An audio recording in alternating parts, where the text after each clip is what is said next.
आइए शुरू करते हैं न्यूज पथ पर सफर और सबसे पहले आपको दिखाते हैं ऐसी तस्वीरें जिनका जिक्र सरेराह है। ये तस्वीरें सुर्खियों में भी है और सोशल मीडिया पर भी है। इनसे आपका बाखबर होना बेहद जरूरी है क्योंकि चौराहे पर इन्हीं की चर्चा है और चर्चा देश की नई समुद्री शक्ति की भी है। जम्मू कश्मीर के पुंछ में यूथ कांग्रेस ने एक बड़ी पहल की। दरअसल ऑपरेशन सिंदूर के दौरान पाकिस्तान की फायरिंग में अपने माता पिता या किसी एक को खोने वाले 30 बच्चों की पढ़ाई का जिम्मा कांग्रेस ने उठाया है। राहुल गांधी के निर्देश के बाद इन बच्चों को पढ़ाई के लिए 40-40 हजार रूपए बतौर पहली किश्त सौंपे गए। बताया गया कि पार्टी इन बच्चों की 12वीं तक की पढ़ाई का पूरा जिम्मा उठाएगी। मेरा भाई कारी इकबाल साहब जो जामे ज़ालुम के अंदर शहीद हुए थे, उनके ये 7 बच्चे थे जिनको आज नेशनल कांग्रेस की तरफ से, राहुल गांधी जी की तरफ से ये एक बच्चे को 40-40 हजार रुपए उनकी पढ़ाई के लिए मिले। देश की समुद्री शक्ति को लेकर अच्छी खबर आई। दरअसल इंडियन कोस्ट गार्ड के लिए फास्ट पेट्रोल वेसल अटल को लॉन्च किया गया। इसके लिए गोवा के वास्को डी गामा में एक समारोह आयोजित किया गया। इस मौके पर रक्षा मंत्रालय, इंडियन कोस्ट गार्ड, नौसेना और गोवा शिपयार्ड लिमिटेड समेत कई अधिकारी शामिल रहे। इसे जहाज निर्माण के क्षेत्र में भारत के आत्मनिर्भर अभियान की मजबूती के तौर पर देखा जा रहा है। इस फास्ट पेट्रोल वेसल अटल को गोवा शिपयार्ड लिमिटेड में डिजाइन किया गया है। ये गश्ती पोत 52 मीटर लंबी और 8 मीटर चौड़ी है।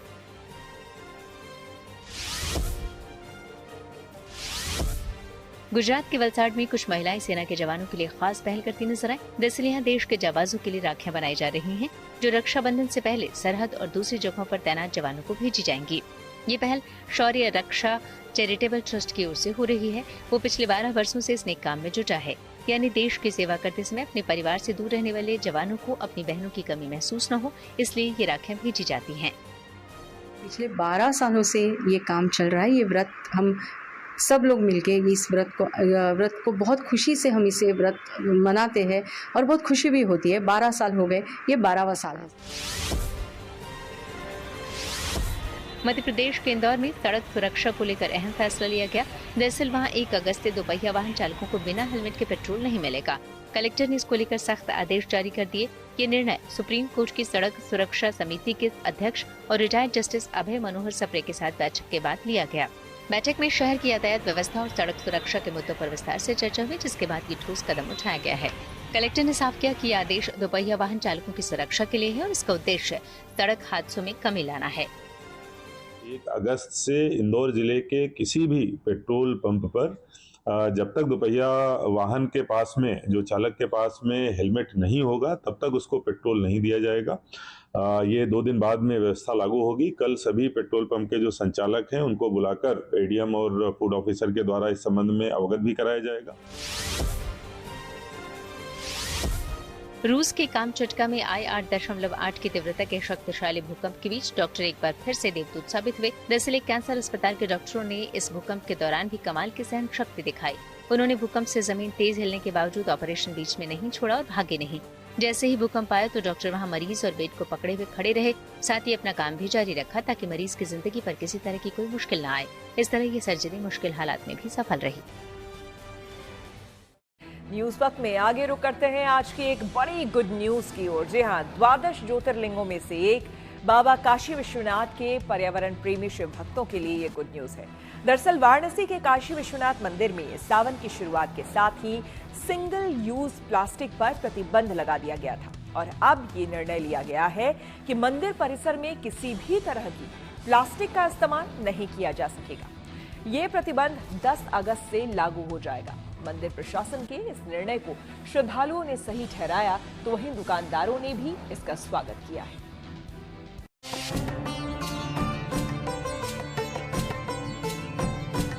अच्छा प्रयास हम लोग देख रहे हैं कि ताकि प्लास्टिक से, प्रदूषण से पर्यावरण को बचाया जा सके, बाबा को भी स्वस्थ रूप से, स्वच्छ रूप से उनको हम जलाभिषेक कर पाए।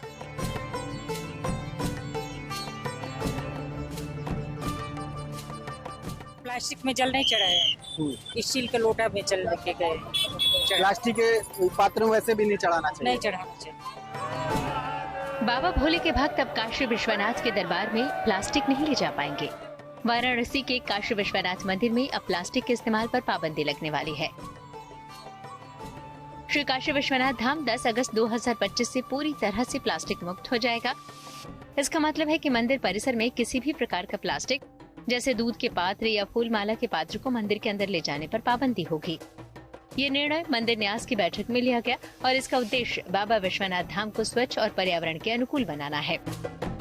सावन माह के दौरान काशी विश्वनाथ मंदिर न्यास बोर्ड की तरफ से यह निर्णय लिया गया कि सिंगल यूज प्लास्टिक पर भी पूरे मंदिर परिसर में रोक लगा दी जाए और इसको लागू भी कर दिया गया। तो अब सावन खत्म होते होते यह भी निर्णय लिया गया है कि सावन खत्म होने के ठीक बाद किसी भी तरह के प्लास्टिक की सामग्री का प्रयोग काशी विश्वनाथ मंदिर के अंदर नहीं होगा।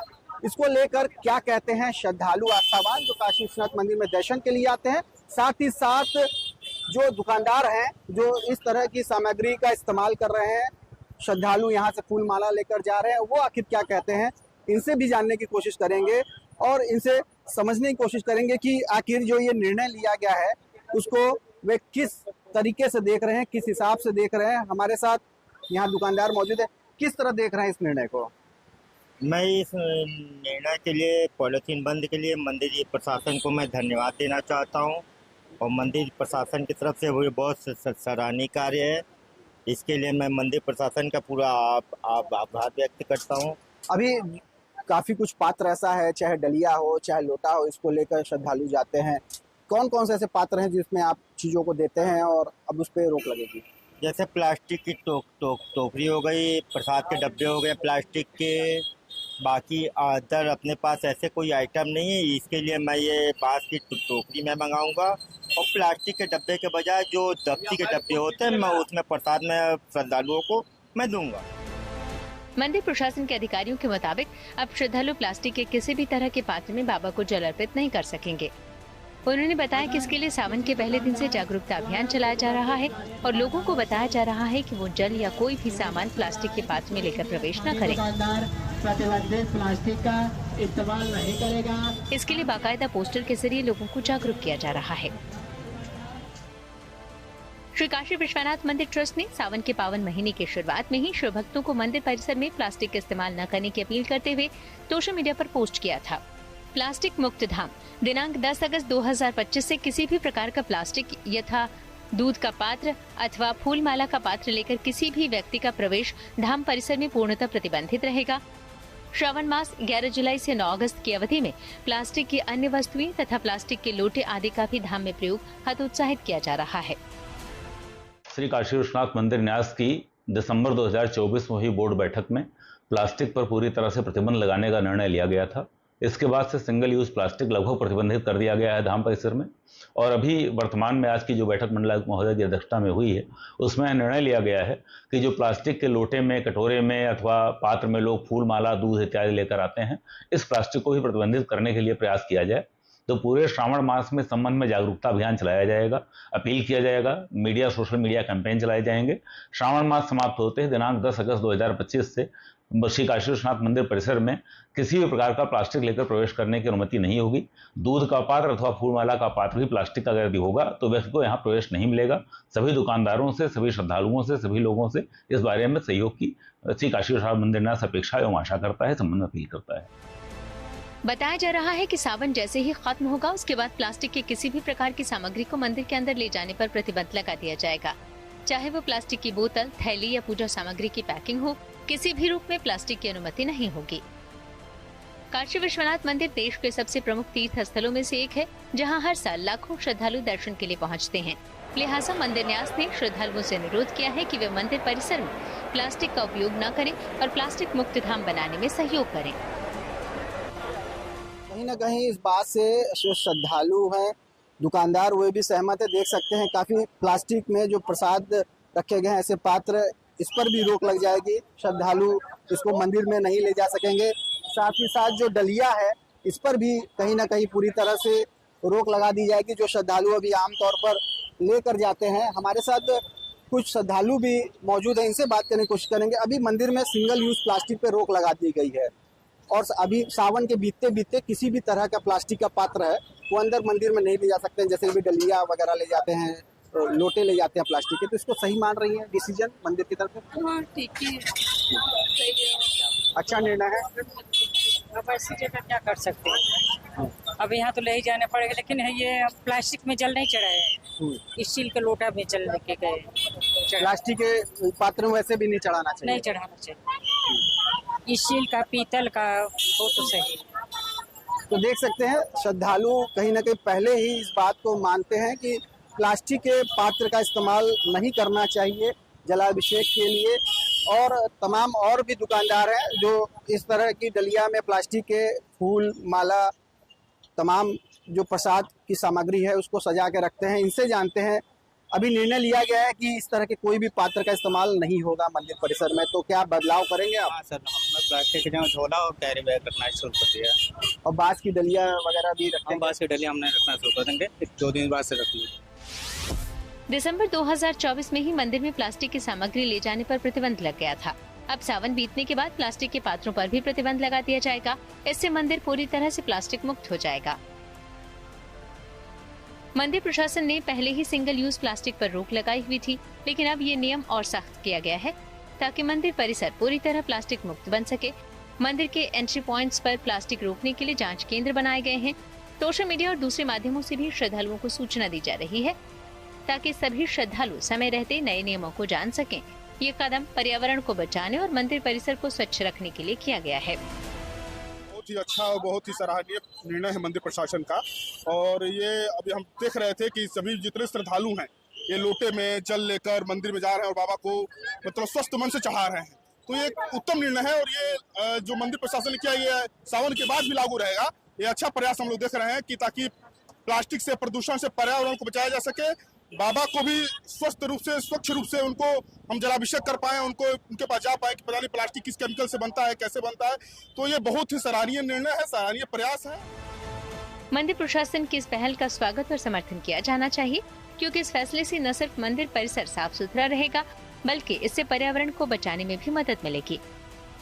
इस पहल को नगर निगम और तमाम संगठनों का समर्थन मिल रहा है। मंदिर से शुरू होने वाले इस अभियान को आगे पूरे शहर में ले जाने की योजना है, क्योंकि प्लास्टिक प्रदूषण एक गंभीर वैश्विक समस्या बन गया है जो न केवल पर्यावरण बल्कि मानव स्वास्थ्य को भी प्रभावित कर रहा है। प्लास्टिक के उत्पादन और निपटान के गंभीर परिणाम होते हैं, लिहाजा हम सबकी ये जिम्मेदारी है कि हम प्लास्टिक को ना कहें। वाराणसी से रोशन जायसवाल के साथ bureau report, good news today. Punjab में वन विभाग के अस्थायी कर्मचारियों को तोहफा। ये सीधे आपको लिए चलते हैं न्यूज एक्सप्रेसवे पर, जहां देश भर की कुछ और जरूरी खबरें कर रही हैं आपका इंतजार। यूपी के वाराणसी में महिलाओं ने प्रधानमंत्री मोदी को राखी भेजने की तैयारी तेज कर दी।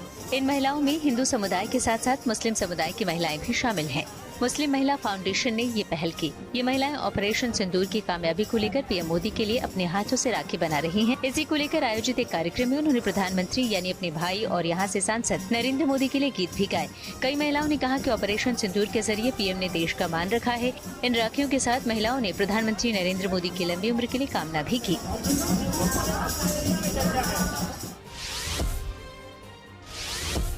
पंजाब सरकार ने दिहाड़ीदार कर्मचारियों को बड़ा तोहफा दिया। दरअसल सीएम ने चंडीगढ़ में वन विभाग के 942 दिहाड़ीदार कर्मचारियों को स्थायी नियुक्ति के लेटर बांटे। इस मौके पर सीएम ने कहा कि लंबे समय से ये कर्मचारी अपनी नौकरी को लेकर असुरक्षित माहौल में काम कर रहे थे, लेकिन आज इन कर्मचारियों की मेहनत रंग लाई। इन कर्मचारियों की सेवाओं को नियमित कर दिया गया।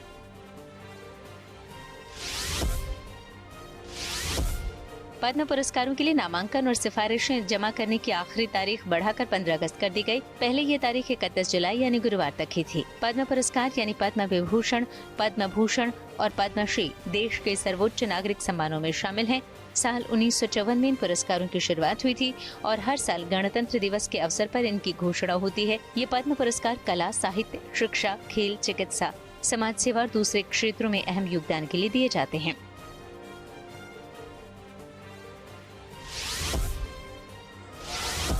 उत्तराखंड के बद्रीनाथ धाम में भगवान नर नारायण जयंती हर्षोल्लास के साथ मनाई गई।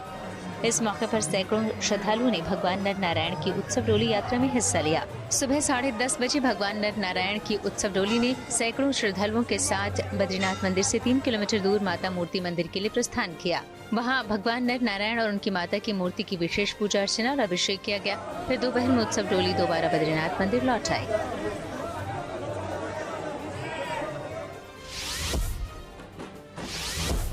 यूपी के संभल में गारूढ़ी रथ पर सवार होकर भगवान श्री कल्की नगर भ्रमण पर निकले। इस मौके पर वहां बड़ी संख्या में श्रद्धालु मौजूद रहे। रथ यात्रा में श्रद्धालुओं ने भगवान कल्की के जयकारों का उद्घोष किया और अपने हाथों से भगवान कल्की के रथ को खींचा। वहीं कई श्रद्धालु रथ यात्रा में मंत्रमुग्ध होकर झूमते भी नजर आए। कई पुराणों में मान्यता है कि भगवान विष्णु का 10वां और अंतिम अवतार भगवान कल्की के रूप में श्रावण मास की शुक्ल पक्ष की षष्ठी गोदिनी को संभल में ही होगा। और न्यूज पथ के सफर में अब वक्त हो गया है प्रगति मार्ग का, जहां आज हम बात करेंगे सैटेलाइट निसार की। सैटेलाइट निसार को श्रीहरिकोटा के सतीश धवन अंतरिक्ष केंद्र से लॉन्च किया गया। इसरो और नासा के इस मिशन का उद्देश्य पृथ्वी की सतह की निगरानी के तरीके में क्रांतिकारी बदलाव लाना है। प्राकृतिक आपदाओं और पर्यावरण में हो रहे बदलावों पर बारीकी से नजर रखना है। निसार दुनिया का पहला रडार सैटेलाइट है जो कि अंतरिक्ष से पृथ्वी को व्यवस्थित तरीके से मैप करेगा। इसके अलावा ये सैटेलाइट भूकंप, सुनामी, ज्वालामुखी और भूस्खलन जैसी प्राकृतिक आपदाओं की पहले से चेतावनी देगा। 10, 9, 8, 7, 6, 5, 4, 3, 2, 1, 0. All L40 engines generating nominal thrust. S139 motor ignited. Speed is tracking. GSLV S16 5-star mission. The deafening roar of GSLV and beautiful silhouette. GS2 ignited. GS1 separated. 1S. IS 1/2 main separated.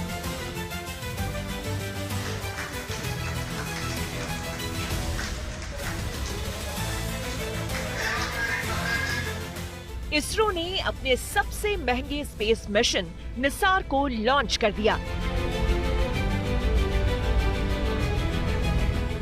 Andhra Pradesh में श्रीहरिकोटा के सतीश धवन अंतरिक्ष केंद्र से इसे launch किया गया। इसके साथ ही 30 जुलाई 2025 की तारीख एक बड़ी कामयाबी के रूप में दर्ज हो गई। स्कूली बच्चों की मौजूदगी में लॉन्च हुआ निसार कई मायनों में महत्वपूर्ण है। बुधवार शाम 5:40 पर इसरो के GSLV F16 रॉकेट से निसार सैटेलाइट को लॉन्च किया गया। ये पहली बार है जब GSLV सूर्य समकालिक कक्षा में सैटेलाइट ले गया है, जो आमतौर पर PSLV का काम है। निसार को बनाने में 10 साल का वक्त लगा। 13,000 करोड़ रुपए की लागत वाले इस ज्वाइंट मिशन में इसरो का योगदान 788 करोड़ रुपए है। भारत और अमेरिका की साझेदारी में लॉन्च हुए इस मिशन का नाम निसार यानी NASA ISRO synthetic aperture radar है, जिसे पृथ्वी का MRI स्कैनर कहा जा रहा है। इस सैटेलाइट का क्या है इम्पोर्टेंस हम समझ सकते हैं। सोच लो आप दर्शक सन है, ओके, मेरा सिर धरती है एंड ये मोबाइल फोन सैटेलाइट है। सो ये मोबाइल फोन एक्चुअली क्या करेगा, धरती को इस तरह से घूमेगा, दैट इज मतलब नॉर्थ पोल से साउथ पोल, साउथ पोल से नॉर्थ। बाकी सैटेलाइट्स को देखा तो वो इस तरह से घूमेंगे, बट ये इस तरह से घूमे। इस तरह से घूमने के समय इधर सैटेलाइट आने के समय देखा सन उधर है, धरती इधर है। इसका मतलब है धरती के ऊपर पूरा सन का लाइट है। उस समय ये सैटेलाइट इसको पिक्चर कर रहा है। धरती घूमेगा, ये सैटेलाइट भी घूमेगा, उस तरह से घूमेगा दैट सभी टाइम सैटेलाइट के पीछे सन है। समझ गया ना? उसका मतलब है धरती में पूरा की पूरा सनलाइट होगा, उस तरह से उसको पिक्चर कर सकता है। ऑफ कोर्स ये ऑप्टिकल वेव में काम करने वाला नहीं है, ये माइक्रोवेव यूज करेगा। माइक्रोवेव को उधर से भेजेगा सैटेलाइट से, वो रिफ्लेक्ट आएगा ना, उसको कैप्चर करके उसको इमेजिंग करेगा। ऐसे समय में जब धरती क्लाइमेट चेंज से गुजर रही है तो निसार कई तरह की जानकारियां मुहैया कराएगा। निसार हर 12 दिन में पूरी धरती को मापेगा और डेटा वैज्ञानिकों को भेजेगा।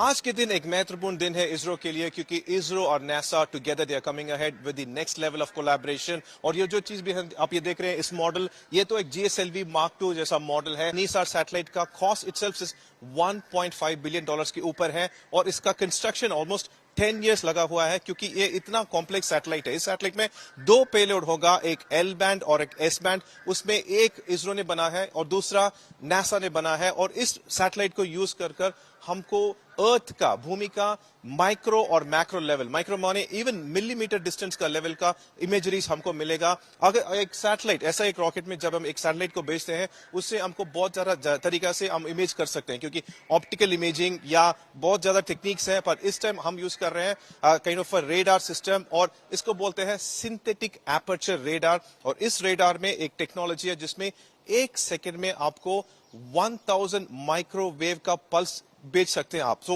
It will go hit the earth and will reflect, और इस रिफ्लेक्शन को पकड़ने के लिए इसमें एक antenna slash reflector slash radiator होगा। और 12 डेज, एवरी 12 डेज हमको अर्थ का एक अमेजिंग इमेज मिलेगा जो हम 3D मॉडल भी कर सकते हैं। और इसको यूज कर ग्लेशियल मूवमेंट यानी आइस शीट्स का मूवमेंट्स या लाइक लैंडस्लाइड मूवमेंट्स या अर्थक्वेक या टेक्टोनिक प्लेट्स का मूवमेंट्स, ये सब कुछ हम रिकॉर्ड कर सकते हैं। और उसके साथ ही बायोमास और उसके साथ ही कार्बन एमिशन और कार्बन एब्जॉर्प्शन, ये सब चीज अगले 5 साल के लिए we could actually record and use it for scientific purposes. इसीलिए ये मिशन बहुत ही इंपॉर्टेंट है। निसार, नासा और इसरो का मिशन बहुत ही इंपॉर्टेंट है।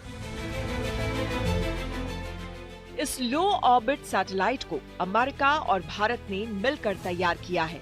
कई दशकों तक चली कोशिशों के बाद ये सैटेलाइट अब हकीकत बन गया है। निसार को एक ऐसा सैटेलाइट करार दिया जा रहा है जो पृथ्वी की स्टडी करने के अलावा कई तरह की अहम जानकारियां भी मुहैया कराएगा।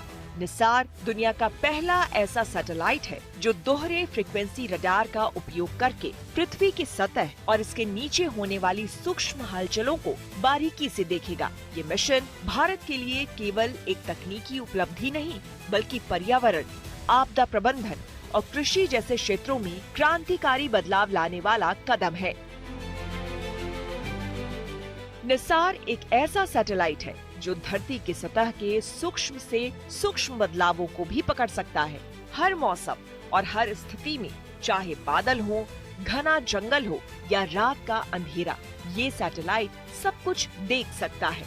इसकी सबसे बड़ी खासियत है डुअल फ्रीक्वेंसी रडार तकनीक, जिसमें नासा का एल बैंड और इसरो का एस बैंड एक साथ काम करते हैं।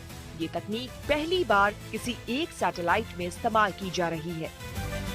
ऐसे में सवाल है कि इससे भारत को क्या फायदा होने जा रहा है। निसार का एक प्रमुख लाभ भारत के आपदा प्रबंधन को मजबूत करना है। भारत में भूकंप, बाढ़ और भूस्खलन जैसी प्राकृतिक आपदाएं हर साल हजारों लोगों की जान लेती हैं। निसार का डेटा भूकंप से पहले और बाद में जमीन की हलचल को मापने में मदद करेगा, जिससे आपदा प्रबंधन टीमें अधिक तेजी से और प्रभावी ढंग से काम कर सकेंगी। ये सैटेलाइट भूस्खलन के जोखिम वाले क्षेत्रों की पहचान करेगा और तटीय क्षेत्रों में सुनामी की चेतावनी देने में सहायक होगा। इसके अलावा ये मिट्टी की नमी को मापकर बाढ़ की भविष्यवाणी और कृषि योजना में सुधार करेगा। ये अब तक का सबसे सोफिस्टिकेटेड, मोस्ट एडवांस्ड सैटेलाइट है, और जिसमें कि सैटेलाइट से जो सिग्नल्स पृथ्वी पर भेजे जाएंगे वो रिफ्लेक्ट होकर वापस सैटेलाइट तक पहुंचेंगे, जिससे पृथ्वी के वातावरण में होने वाली हलचलें, परिवर्तन और ग्लेशियर्स में किस प्रकार से बदलाव हो जाता है, फॉरेस्ट कवर में किस प्रकार का बदलाव कुछ कुछ समय के अंतराल से होता है, उस सब के बारे में हमको बहुत एक्यूरेट और शुद्ध जानकारी हमें मिलने जा रही है। कृषि क्षेत्र में भी निसार भारत के लिए गेम चेंजर साबित होगा। ये सैटेलाइट खेतों के स्तर पर मिट्टी की नमी को माप सकता है, जिससे किसानों को सिंचाई का समय तय करने और फसल की पैदावार बढ़ाने में मदद मिलेगी। वहीं हिमालयी क्षेत्रों में ग्लेशियर्स की निगरानी के जरिए निसार जलवायु परिवर्तन के प्रभावों को समझने में मदद करेगा, जो भारत जैसे देश के लिए महत्वपूर्ण है, जहां लाखों लोग नदियों पर निर्भर हैं। जो डेटा है ये रिसर्चर्स को और जो भी स्टेक होल्डर्स हैं जो डिजास्टर मैनेजमेंट वगैरह करते हैं उनके लिहाज से इसको उपलब्ध कराया जाएगा। तो जाहिर है कि ये सैटेलाइट जो है वास्तव में न सिर्फ ये अर्थ ऑब्जर्वेशन सैटेलाइट है जो कि वैज्ञानिकों के लिए बहुत महत्वपूर्ण सूचना इकट्ठी करेगा, एक किस्म से आप ये मानिए कि जन कल्याण के लिए है। इस लिहाज से निसार भारत के लिए एक ऐसी उपलब्धि है जो न केवल वैज्ञानिक उन्नति को दर्शाती है, बल्कि आपदा प्रबंधन, कृषि और जलवायु परिवर्तन से निपटने में देश को सशक्त बनाएगी। श्रीहरिकोटा से प्रमोद माधव के साथ bureau report, good news today.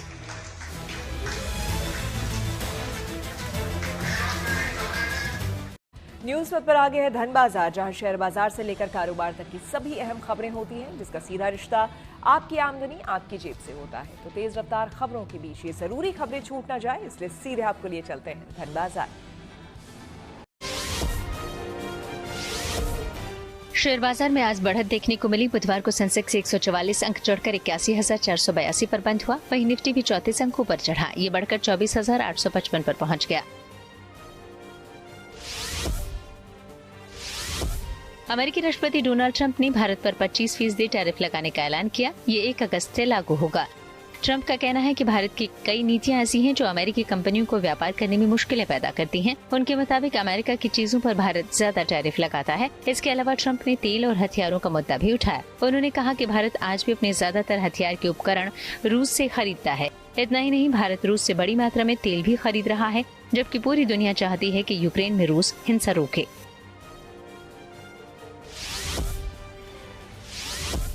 Honda ने अपना नया एडवेंचर स्कूटर ADV 350 को पेश कर दिया। कंपनी ने इसे मलेशिया में पेश किया। नई अपडेटेड होंडा ADV 350 में कई बेहतरीन और प्रीमियम फीचर्स शामिल किए गए हैं। इसमें 48 लीटर की बड़ी अंडर सीट स्टोरेज दी गई है, जिसमें 2 फुल फेस हेलमेट आसानी से रखे जा सकते हैं। इसके अलावा सामने एक बंद ग्लोव बॉक्स है, जिसमें एक USB-C चार्जिंग पोर्ट भी दिया गया है। 2025 होंडा ADV 350 में नया 5 inch colour TFT LCD screen दिया गया है, जिसमें Honda road sync Bluetooth connectivity मिलती है। इस फीचर की मदद से आप अपना स्मार्टफोन इसके स्क्रीन से कनेक्ट कर सकते हैं और नेविगेशन सिस्टम का इस्तेमाल आसानी से कर सकते हैं। बॉलीवुड में अपनी आवाज का जादू बिखेरने वाले सिंगर सोनू निगम आज 52 साल के हो गए हैं। आज उनके जन्मदिन पर रिलीज हुआ फिल्म परम सुंदरी में उनका गाना परदेसिया फैंस को काफी पसंद आ रहा है। इस खास मौके पर हमारे संवाददाता धर्मेंद्र दुबे ने सोनू निगम से बातचीत की, जिसमें उन्होंने अपनी फिटनेस पर भी बात की।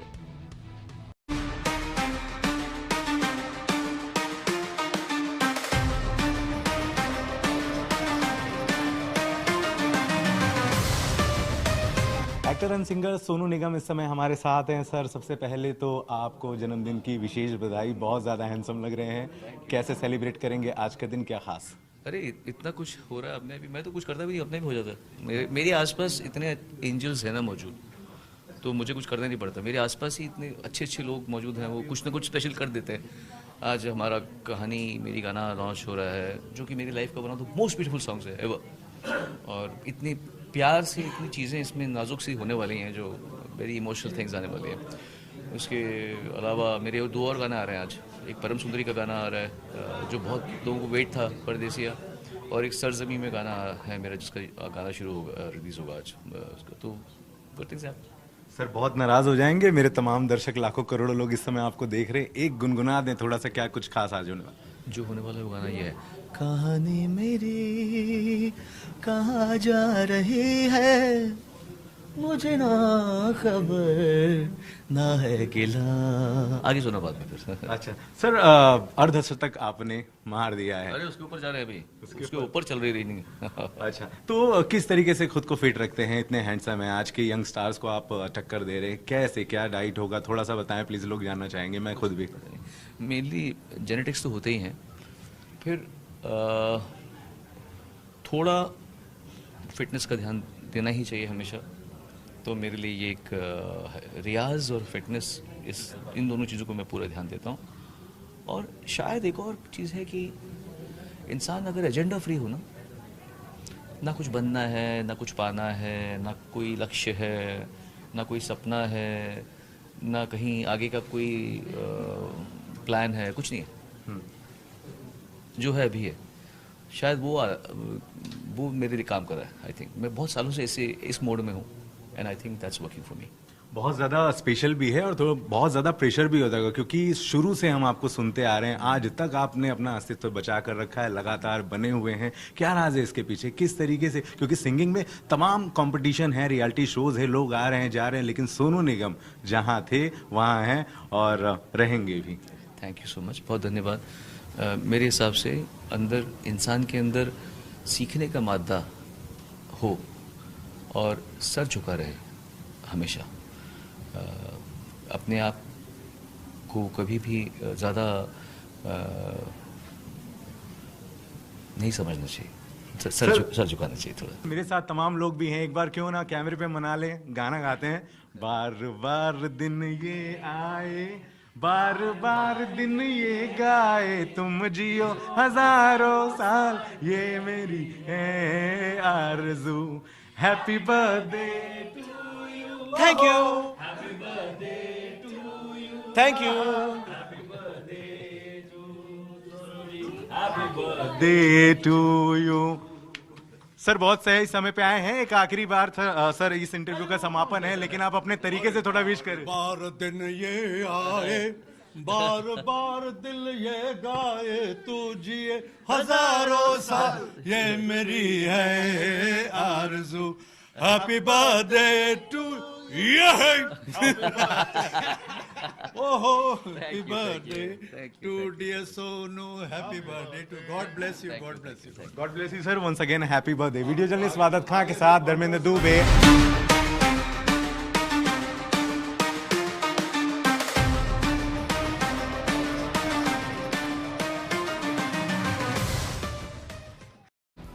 अब हम बेजुबानों के लिए किए जा रहे एक शानदार काम की बात करेंगे। दरअसल बेजुबान जानवरों को जब चाहे खाना मिल सके, इसके लिए मुंबई के भाईखला इलाके में जगह जगह एटीएम यानी कि ऑल टाइम मील की व्यवस्था की गई है। और ये पहल की है राकेश कोठारी ने, जिन्होंने 9 साल पहले एक फाउंडेशन की स्थापना की और अब तक उसके जरिए बेजुबानों के लिए अलग अलग जगहों पर 20 एटीएम लगा चुके हैं।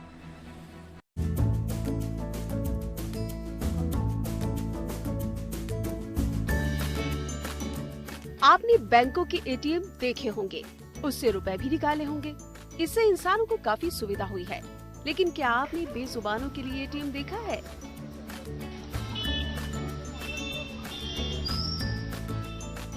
देखिए, ये है वो खास एटीएम, लेकिन इस एटीएम का full form automatic teller machine नहीं, बल्कि ऑल टाइम मील है, जिससे बेजुबानों को खाना मिलता है।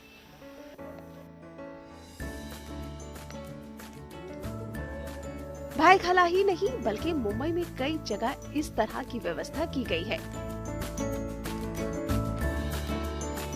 2016 में हम लोग ने हमारी फाउंडेशन बनाई, शेरी एंड दिया फाउंडेशन, और ये बेसिकली जीव दया जो हम लोग के जो जैनी धर्म में और जो इंसानों में सिखाई जाती है कि जीव दया होनी चाहिए। तो मुझे ऐसा था कि जीवों के लिए, बेजुबान जानवरों के लिए कुछ करना है, तो मैंने फाउंडेशन बनाया, शेरी एंड दिया। शेरी मेरे घर पे डॉग थी, दिया मेरी बेटी का नाम है। राकेश कोठारी बाकायदा शेरी एंड दिया फाउंडेशन बनाकर पिछले 9 साल से बेजुबानों को राहत पहुंचाने का काम कर रहे हैं। पहले एटीएम को साफ किया जाता है और फिर इसमें भोजन रखा जाता है। एक एटीएम की लागत 15,000 रुपए होती है और महीने में करीब 3 से 4 लाख रुपए तक खाने का खर्च आता है। बेजुबानों को रोजाना 2 वक्त का खाना उपलब्ध कराया जाता है, जिसके लिए हर दिन करीब 2000 पैकेट दूध, बिस्किट और 3000 ताजी रोटियों का इंतजाम किया जाता है। इस फाउंडेशन के जरिए बेजुबानों के लिए समुद्र की सीमा वाले इलाकों में भी खाने पीने की व्यवस्था की जाती है। इस पहल में बीएमसी ने भी साथ दिया है। आने वाले समय में इस तरह के एटीएम की संख्या 20 से बढ़कर 100 तक हो सकती है। यही नहीं, फाउंडेशन के जरिए बेजुबानों के लिए शेल्टर रूम की व्यवस्था भी की गई है, जहां घायल डॉग या कैट को इलाज के लिए लाया जाता है। मैं अब शेल्टर निवास पर पहुंच चुका हूं, जो मुंबई के भाईखला इलाके में स्थित है, और देखिए किस तरीके से यहां पर जानवरों का ख्याल रखा जा रहा है। बहुत से बिल्ली और डॉग जो हैं वो ठीक होकर जा चुके हैं, लेकिन अभी भी कुछ बीमार जो बिल्लियां हैं वो यहां पर देखी जा रही हैं। इस शेल्टर रूम में घायल बेजुबानों को लाने के लिए भी खास व्यवस्था है। हमारा एक टोल फ्री नंबर है 1800-123-1137 पर। उस टोल फ्री पे हमारी टीम को फ़ोन किया जाता है। हमारी टीम व्हाट्सएप पे 8282827393 पर व्हाट्सएप कराती है, जिसमें फ़ोटो, वीडियो, एड्रेस हम मंगाते हैं। हमारी टीम वहाँ, रेस्क्यू टीम वहाँ पहुँचती है और उसको वहाँ से रेस्क्यू करने के लिए जो भी, अगर ऑन द स्पॉट ट्रीटमेंट हुआ तो वहाँ कर लिए, नहीं हुआ तो हम अपने क्लिनिक में लेके आते हैं वहाँ ट्रीटमेंट करते हैं। जो भी अगर सर्जरी हो गया या बीमार हो गया, बुखार हो गया, ब्लड टेस्ट, एक्सरे, सर्जरी, एमिडेंट, बहुत सारी चीज़ें होती हैं जो हम एक हॉस्पिटल में प्रॉपर वे में जैसे इंसानों का होता है वैसे उनके लिए हैं। इस नेक काम के लिए फाउंडेशन को डोनेशन भी खूब मिलती है। मुंबई से धर्मेंद्र दुबे के साथ bureau report, good news today. बड़ी अमेरिकी कंपनी में भारतीय को मिला सीईओ पद। आइए सीधे आपको लिए चलते हैं न्यूज एक्सप्रेस वे पर, जहां देश और दुनिया की कुछ और जरूरी खबरें कर रही हैं आपका इंतजार। अमेरिका में एक और भारतीय ने इतिहास रच दिया। दरअसल वहां की कंपनी P&G यानी प्रॉक्टर एंड गैम्बल के लिए प्रेसिडेंट और सीईओ एक भारतीय होंगे। शैलेश जेजूरीकर को इन पदों के लिए नॉमिनेट किया गया है। लिहाजा ये P&G कंपनी के 187 वर्षों के इतिहास में पहला मौका होगा जब कोई भारतीय और एशियाई इस कंपनी को लीड करेगा। 58 साल के जेजूरीकर जॉन मॉयलर की जगह लेंगे। वो 36 साल से कंपनी से जुड़े हुए हैं और अभी P&G के COO हैं। शैलेश जेजूरीकर का जन्म मुंबई में हुआ है और उन्होंने IIM लखनऊ से पढ़ाई की है। इटली के कैंपो रोटोंडो में महर्षि वाल्मीकि की एक प्रतिमा का अनावरण किया गया। ये भारत सरकार की ओर से भेंट की गई है। इसका अनावरण भारतीय राजदूत वाणी राव और मेयर मासिमिलियानो मिकुची ने किया। इस मौके पर वहां वाल्मीकि समुदाय समेत बड़ी संख्या में प्रवासी भारतीयों ने हिस्सा लिया। महर्षि वाल्मीकि ने संस्कृत भाषा में महाकाव्य रामायण की रचना की थी। ऐसे में रामायण के जरिए दुनिया को जोड़ने की ये भारत की एक और पहल है। भारत ने एक बार फिर से सीरिया की मदद के लिए हाथ बढ़ाए। दरअसल भारत ने मानवीय आधार पर सीरियाई लोगों के लिए दवाओं की एक बड़ी खेप भिजवाई। इनमें एंटी कैंसर और एंटीबायोटिक्स समेत दूसरी दवाएं शामिल हैं। इसकी जानकारी विदेश मंत्रालय के प्रवक्ता रणधीर जायसवाल ने दी। लेबनान के एन सद्दे में भारतीय संस्कृति की एक झलक पेश की गई। बेरूत के पास एन सद्दे के BL हार्बर्ट कैंप में भारतीय दूतावास ने ये पहल की। वहाँ भारतीय डांस ग्रुप अमाइजा ने शानदार कार्यक्रम प्रस्तुत किया। जहाँ ये कार्यक्रम आयोजित किया गया वहाँ अमेरिकी दूतावास के कंस्ट्रक्शन के काम में जुटे करीब 1000 भारतीय रहते हैं।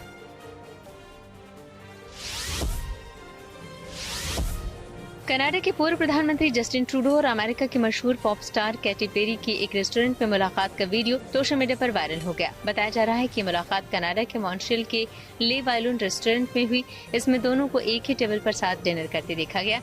ऐसे में सोशल मीडिया पर लोग इन दोनों के बीच काफी करीबी की अटकलें लगा रहे हैं। वर्ल्ड चैंपियनशिप से हटी भारतीय टीम। खेल जगत से जुड़ी कुछ और खबरों को जानने के लिए आइए सीधे आपको लिए चले खेल चक्कर। टीम इंडिया और इंग्लैंड के बीच गुरुवार से 5वां और आखिरी टेस्ट मैच खेला जाएगा। ये मैच भारतीय समय के मुताबिक दोपहर 3:30 बजे से केनिंगटन ओवल में होगा। इस मुकाबले में जसप्रीत बुमराह के खेलने की संभावना नहीं है। हालांकि कप्तान शुभमन गिल ने कहा है कि बुमराह के खेलने पर फैसला मैच से पहले होगा। उधर इंग्लैंड टीम के कप्तान बेन स्टोक्स भी इस मैच में नहीं खेलेंगे। उनके कंधे में चोट लगी थी।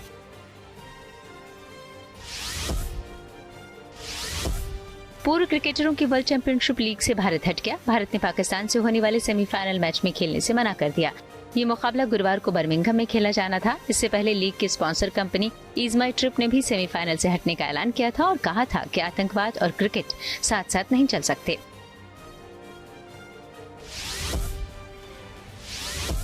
भारत ने अंडर 17 वर्ल्ड रेसलिंग चैंपियनशिप में गोल्ड के साथ अपने सफर का समापन किया। ये पदक हरदीप ने 110 किलोग्राम भार वर्ग में जीता था। ये प्रतियोगिता ग्रीक और रोमन कैटेगरी के आधार पर आयोजित की गई।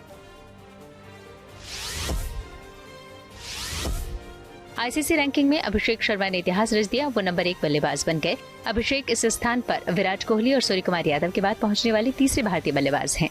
उनके 829 अंक हैं। उन्हें एक स्थान का फायदा हुआ।